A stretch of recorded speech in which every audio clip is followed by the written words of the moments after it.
Hey, it's Dr. Day. I said 8:30, but I couldn't find my cord. You know how you be trying to do stuff, and it just seemed like when you get ready to try to do something, it's just like everything else just come in place, and you be scrambling and, excuse me, you be scrambling and trying to do things, but that's what happened. But nevertheless, I am here. I just popped on here tonight, and I just want to continue my conversation with my ladies. And I looked up the definition of lady, and it said a woman of refinement and gentle manner. And biblically speaking, this means a spiritual, a woman of refinement. And refinement biblically means a spiritual process of purification, which is the removal of contaminants and, all that poisonous stuff that keep us in bondage.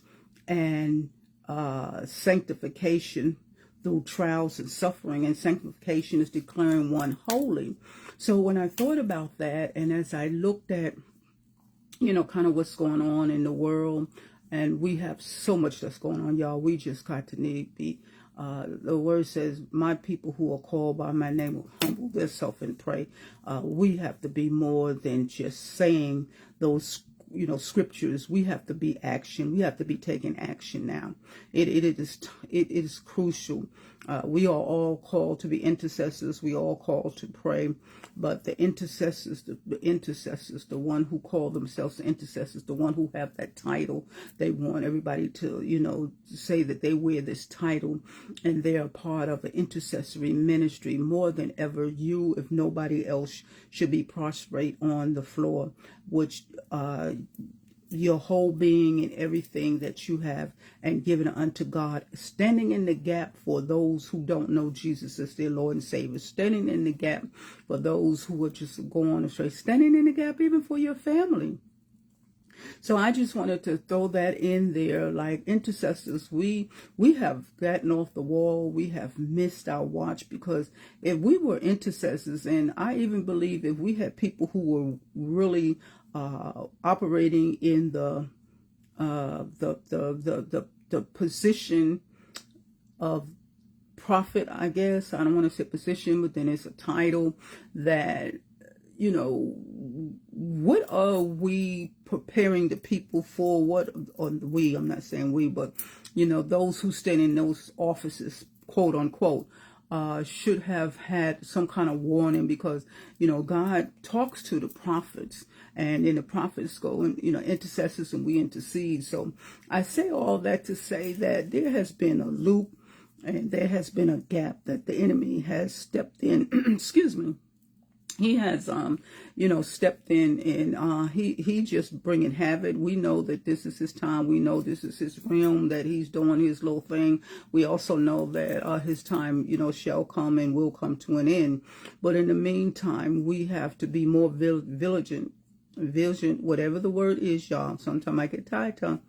Whatever the word is, and be on the wall and be more prayerful, and not just praying for cars and houses and praying for our family. We got to be praying for everybody else who don't know how to pray for themselves. But getting back what I was talking about for my ladies, this is my conversation again tonight for my ladies. And, yesterday I was kind of specifically talking to an age group, but I just want to talk to all ladies. And as I was reading, and I was in the book of Genesis, and I was reading about how Adam and Eve, when they were in the garden, and of course, the serpent told Eve to eat the apple, and, the whole story. And if you don't know it, just go in Genesis and read it. But when they recognized and realized that they had came against God, and that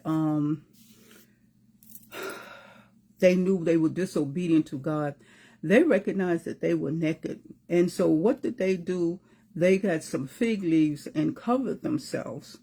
And so when I was thinking about that on the, as we as women, we become naked in the things that we do in our life, and we allow people to give us their perception or their fig leaves for us to wear. We don't wear the fig leaves where God, gives us. See that Just as in Genesis, as God later on replaced the temporary man with the clothing, and they recognized that they were naked, they lost that spiritual connection between them and God. And so now what it becomes like us, when we wear false fig leaves and fig leaves that other people gives us to wear, they become our false lies, and we veer away from the truth. And so when we do that, what happens is oftentimes is it makes us view God in a different way. So when you start viewing God in a different way, you start viewing yourself in a different way. Okay, so let me switch that. When you view yourself in a different way and you start wearing these fig clothes that people give you, like I told you, the kids say, sit down, and you don't know what you're talking about. Those are types of fig leaves that we wear. We take it in, like I said, we internalize and we put it on. And then when we take those fig leaves and we start wearing them, those are what somebody else have given us. Those are not the divine truth of who God said that we are, and the things and the ability to be created for greatness. See, we allow people to say, put this on, okay? You're not cute enough. You're not pretty enough. Let me give you a good example. When I was growing up in New York, and during the 60s and 70s, there was this thing that the young boys had for high yellow skinned ladies. Okay, me, I'm dark complexion, and it seemed like every time I look, it looked like I got a little lighter from when I was young. But when I was young, I was actually really dark. And so I always had this perception that I was not good enough. So I took those fig leaves that those young boys put, and I began to wear it. So I began to look at myself as if I wasn't good enough for any guy. It doesn't matter, not only a guy, I wasn't good enough for anybody. So my self-esteem became low. I carried all that into college. I carried that into the military, and I even carried it into my marriage. I just didn't have this perception of myself because I was wearing something that happened 35 years ago. Like I said, sometimes you don't realize that those little small things, those little small fig leaves that are thrown at you or set at you, they hover and they rest and they sit like dormant until one day something triggers it, and then it all surfaces back up, and then you're wondering why it happened at this particular time. It's because during those offset years, nothing was said about, my complexion. But then when someone tells me years later that, you are a beautiful, dark-skinned young lady, I couldn't receive it, and I couldn't accept it, because I had always been told the opposite. I was always wearing those fig leaves that, nobody would want me, nobody would want to talk to me, which also stemmed of me doing things that I should not have been doing, living a promiscuous life, and yes, Dr. Day, doing just all kind of stuff to validate myself, trying to make me feel good. And I remember in the process at that time, I was not, in church, going to church. Well, when I went home on the weekends from college to my aunt's house, of course, I went to church on Sundays with my aunties and everything, but I wasn't trying to hear what God said, because I became angry at God. Everybody's telling me I'm made in His image, after His likeness, and all this stuff. So if I'm made in His image, after His likeness, then I'm like, God, why is everybody, excuse me for 1 minute. Why is everybody, nobody is liking me. Nobody wants to date me. So I took all those little fig things, fig leaves, and I just wore it. And one of the other things was, people say that, I was kind of, when I was born, I weighed 6 pounds, no, 5 pounds or something. I was a preemie where my mom said she had to carry me on a pillow. So I've always been kind of not like top heavy. I've been always, heavy. And when people say that you're fat and, you don't look good in that, and, just all kind of stuff, people have their own perception of what you should wear, who you should look like, and why you should do that. So you start, like I said, you start wearing all those fig leaves, and they become shame and guilt, and you start harboring this in it. Now, some married women, they're probably even wondering, as the years gone by, do their husband actually still love them? Okay, if you look at so much is being exploited and shown, I mean, there's nothing left to the imagination out there in the world. So your husband is out there in the world, in the corporate world, he's out there working, so he's going to be blindsided. He's going to be, he's going to see a whole bunch of stuff. And then he comes home to you, and then you start feeling like, do he still love me the way he used to? Do I still satisfy him? Do I look appeasing to him? So you take all that stuff in, you internalize it, and then sometimes this causes frictions in marriages where your husband, he hasn't changed. Most men, when they say to death do you part, they mean to death do you part. But because you're nagging him and constantly asking him, do you love me? Do you still feel the same way with him? Then, of course, sometimes you're going to push somebody away. I know that's not an excuse, but it does happen. But because you take on the fig leaves and want to wear what society says that you're supposed to look like. This is the norm. Like I was talking about being a clone, you want to look like everybody else. You want to dress like everybody else. But no, you are your individuality of who you are. You're an individual. Use your individuality, use your creativity. You could take, like a lot of people don't understand, you can go, ladies, you can go to the thrift shop and find stuff and wear it, and people don't even know, and you can be looking like $1 million.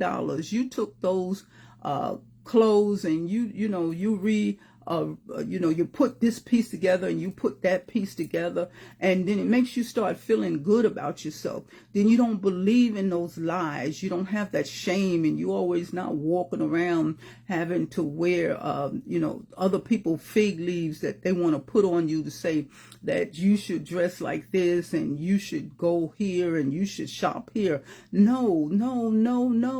You don't have to do that. You don't have to be in shame all the time. Those are lies, and these are what we as women do. We tell ourselves these lies because we wear all these fig leaves that everybody else want to put on us.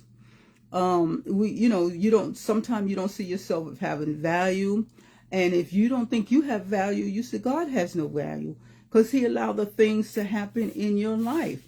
And if we see God as weak, then we see ourselves as weak. We start wearing that fig leaf that, I'm weak. And okay, if I'm weak, then God's weak. Then we wear the fig leaf. If we believe God who is worthless, we see ourselves as worthless. All these precepts are the fig clothes we put on, seeing ourselves not worthy.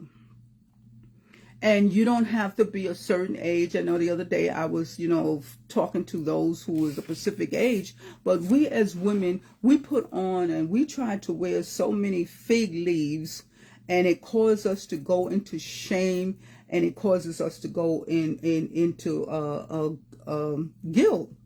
And then some of us need assurance of our value, and we become scared if people knew the real you. See, the people done gave you all these fig leaves. You don't put them on. So now you believe who they say you are, and you wearing all this stuff. And you scared that if they unpeel the fig leaves, which is the false truth of who you are, that's not the true self of who you are, then you're scared people are going to find out the real you. But the real you is unique. Your real you is the real you has value. The real you have genuineness. The real you is something that nobody expect or nobody even took the time, because you have all these fig leaves that you wearing, and all they see is the stuff on the outside, the shame and the guilt and the condemnation and all that stuff. And so they don't get to go under the surface and take all those layers, like when you peeling an onion and you take all those layers. This is what you need to do. You need to take all those layers of those fig leaves that people have put on you, and you need to peel them off, so that when you get to the core and the root of the basic of that thing, that people will see you in a different light. And then when people see you in a different light, and I'm not talking about trying to be a people pleaser. No, I'm talking about people to see you, because then that also causes you to see who you are. When you see people valuing you for who you really are, it does something good to you, that you know that you are who God say you are.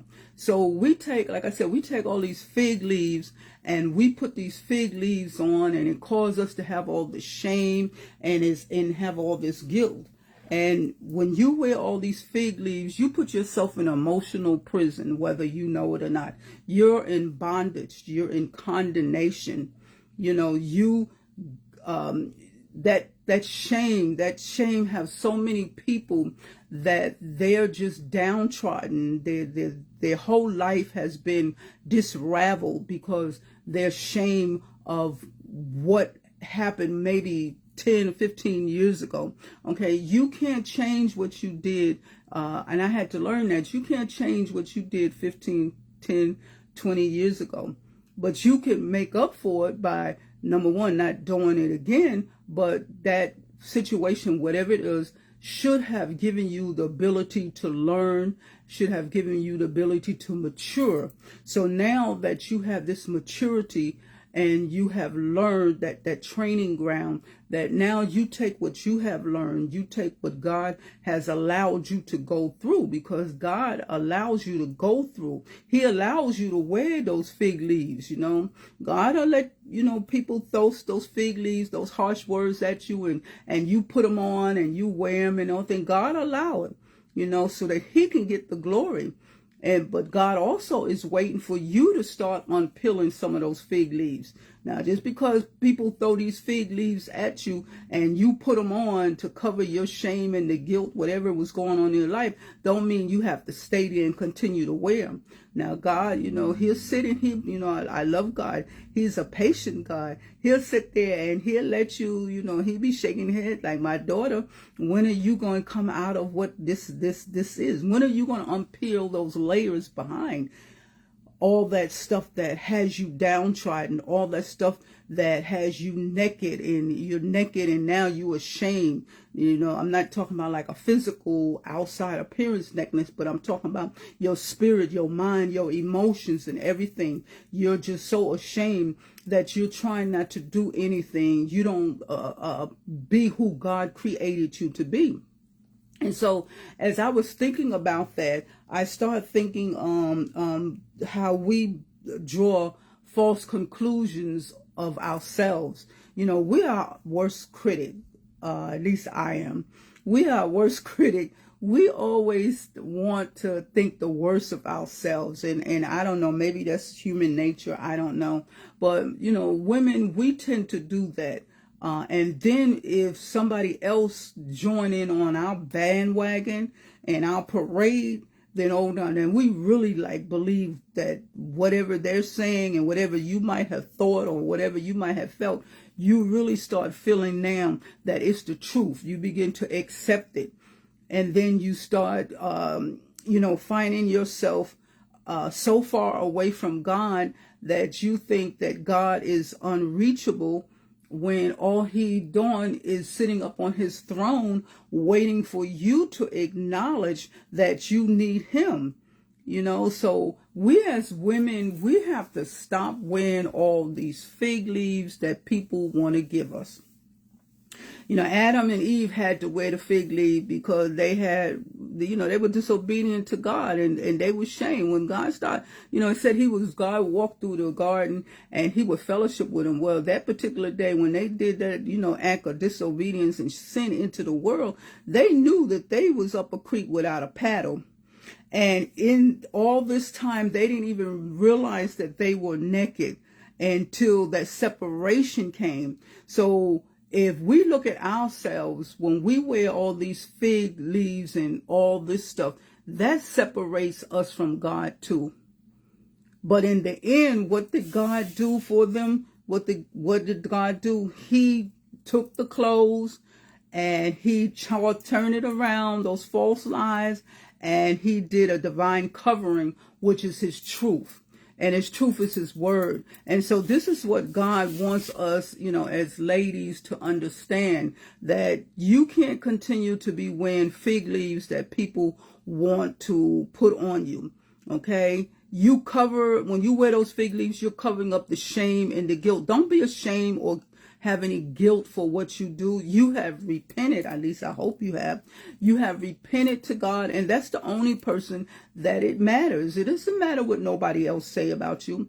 But stop wearing all those fig leaves that have you continue in bondage year after year. You're getting older, and I don't care all the makeup you can put on, all the nice clothes, all the things that have an outer appearance and make us look adored, and we look all fantastic and stuff. But inside, emotionally and spiritually, we are full of the fig leaves of shame and guilt.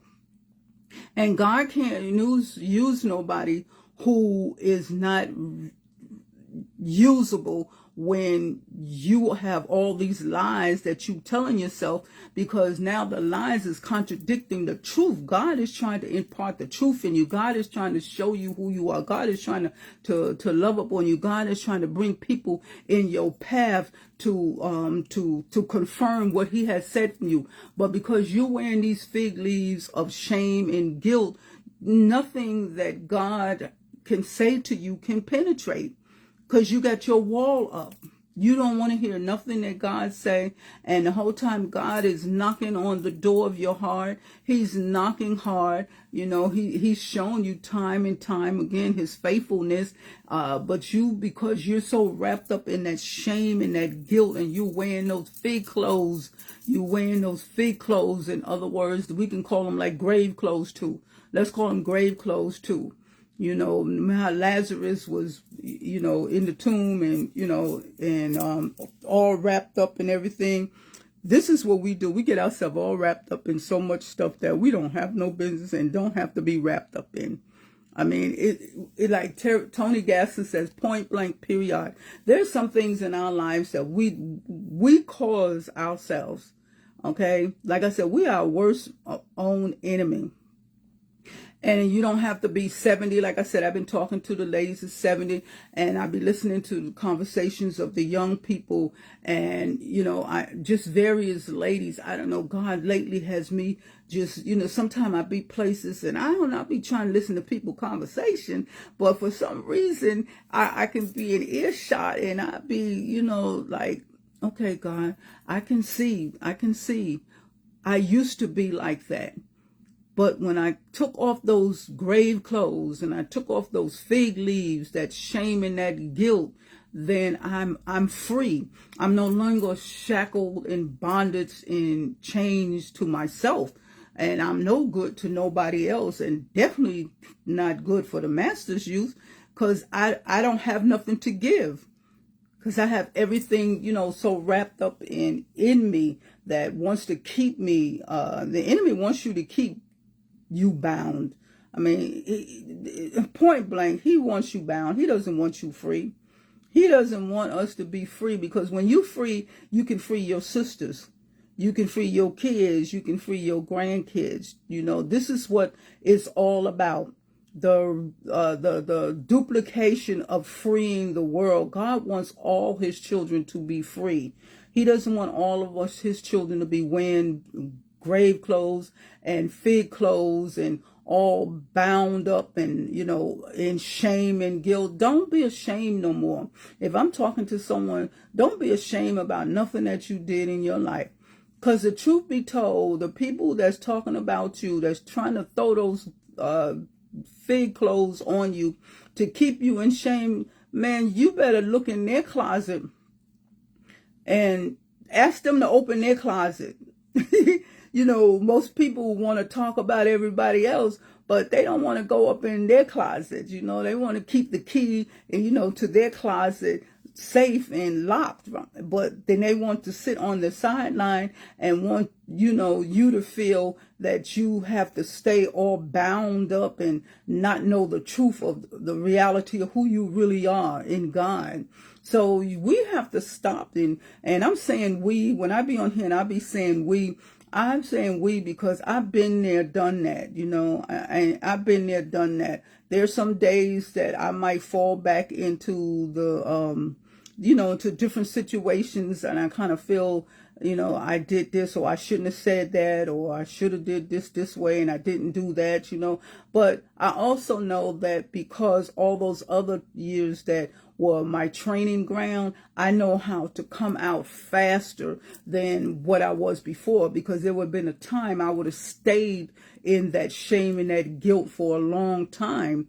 But now I know and I recognize it. Like I said, sometimes things happen in your life and it'll trigger something where you think that you have gotten over something, but then something be said or something done or something you see and it'll trigger. So when that happens to me, I know now I can recognize it. Usually I can recognize it before it even happened. But there was a time when I didn't recognize that I was walking around in shame and guilt. So I was wearing all these fig clothes that everybody was putting on me, trying to appease everybody, trying to be this for that person and do that and do all of that. And next thing you know, you so covered with grave clothes from the top of your head to the bottom of your feet. And the only thing that you see open the little eyelids, that's all you see. And you like this because you're bound with shame. You're worrying about people talking about you. I remember there was a time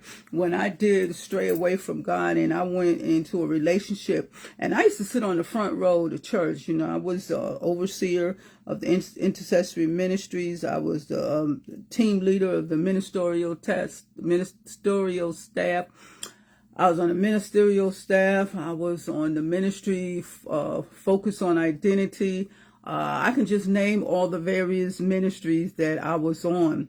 But even while I was on those ministries, I still had some shame and some guilt. But then when I really went into the relationship, and I'm talking about I got deep down into the relationship, I'm talking about where I was straddling that fence.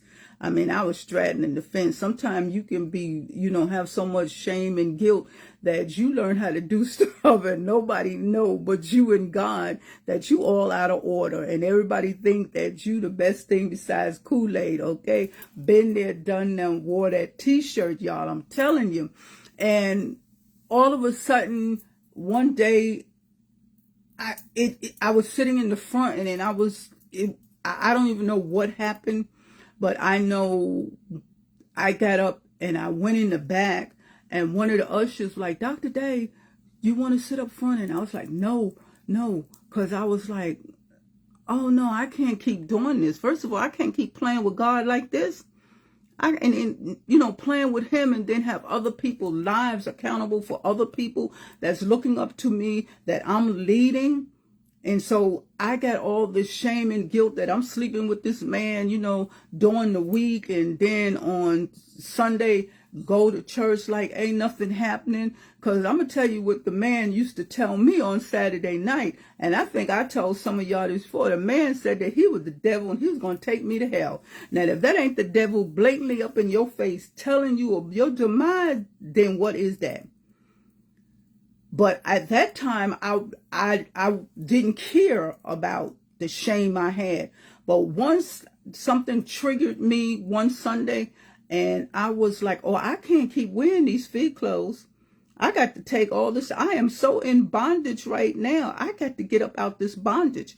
And what I did, like I said, like an onion, I start peeling one layer at a time. You know, it might not all happen. Sometimes we want things to happen instantaneously, like mashed potatoes, you know, or we that microwave generation pop. We want things to pop real fast. Sometimes, ladies, it's not going to happen fast. It's going to have to be one layer at a time.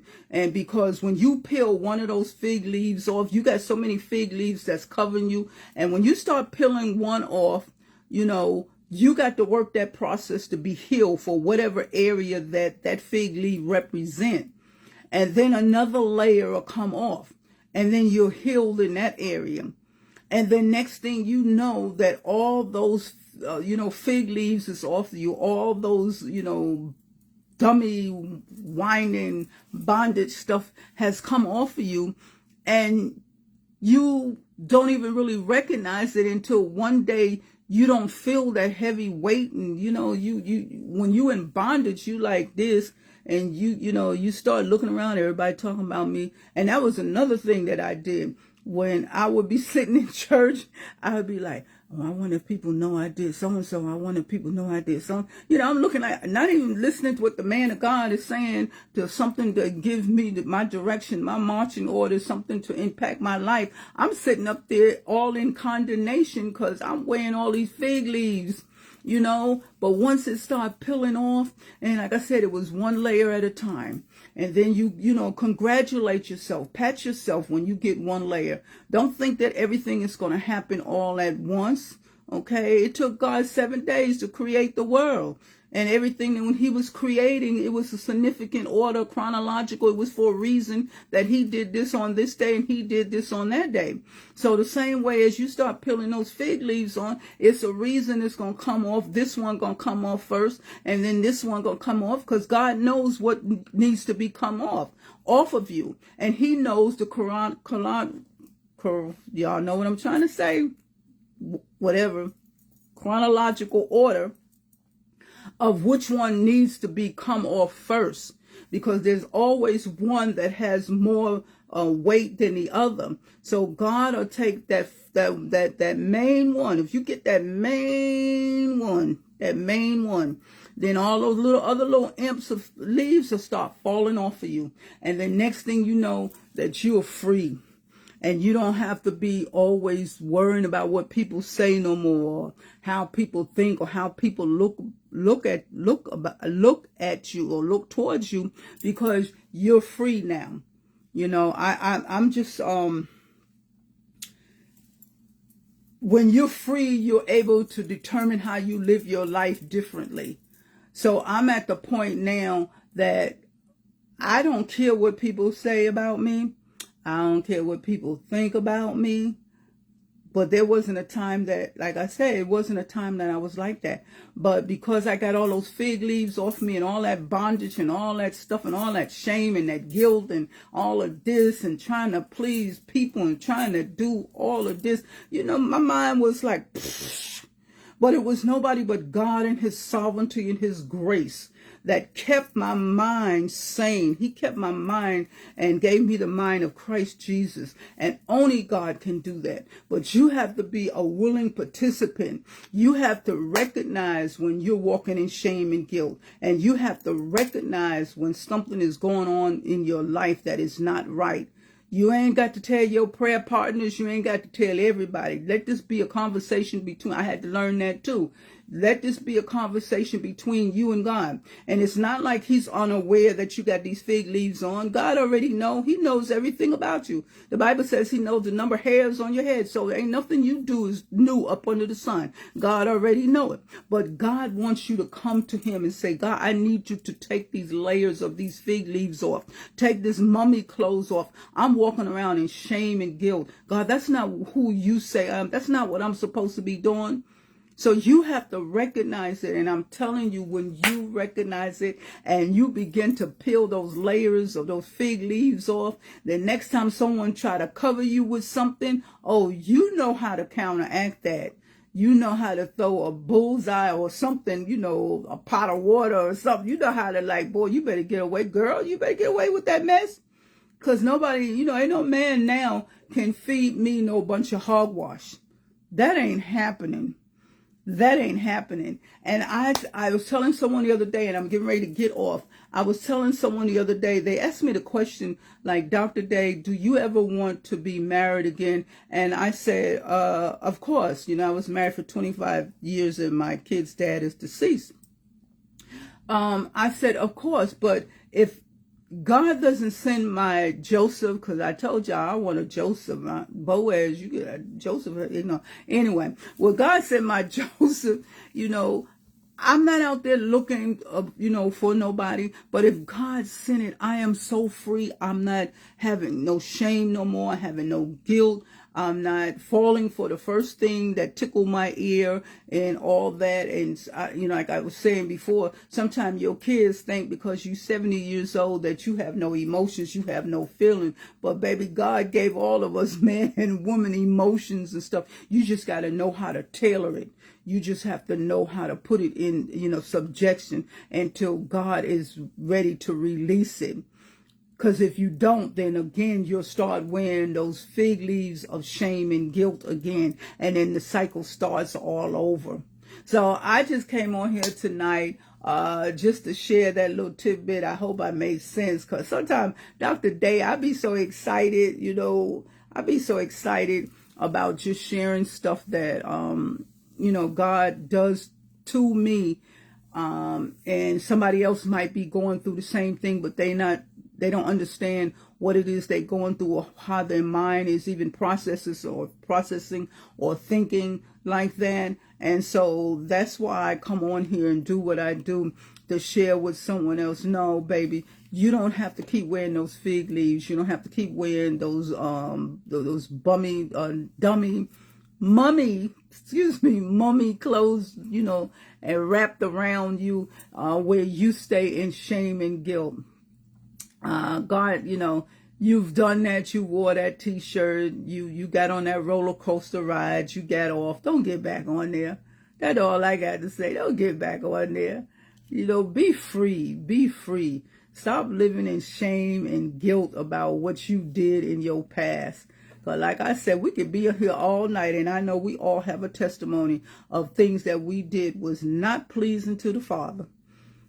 But once we, accepted it and repented and acknowledged Him and let Him direct and control your life, then, you okay. You okay with the Father. The Father is pleased. I know today I put on a Facebook, what would you like to hear? Well done, or depart from me, I don't know you.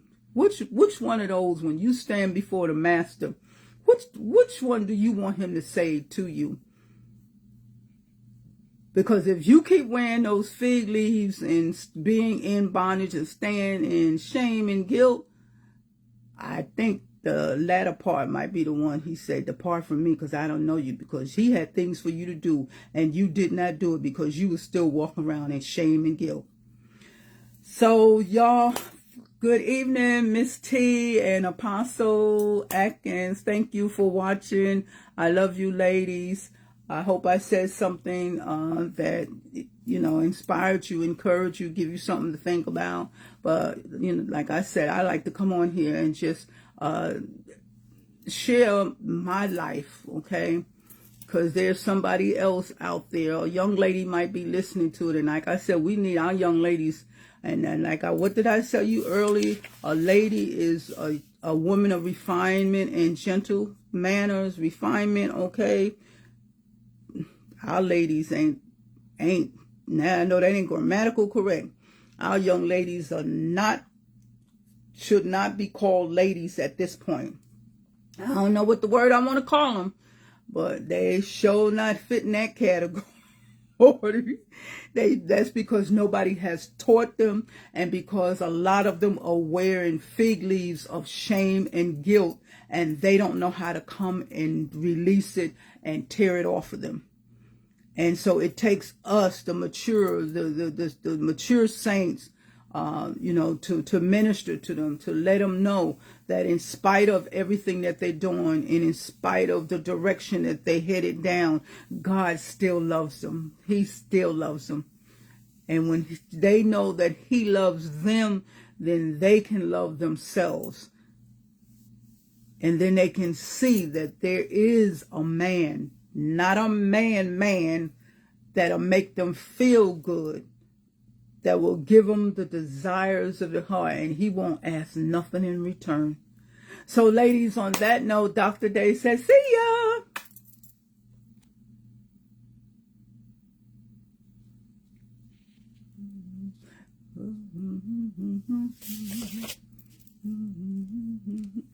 Well, I guess we still on. I pressed it. All right, ladies, I was talking to myself because my finish didn't come up there. Love you.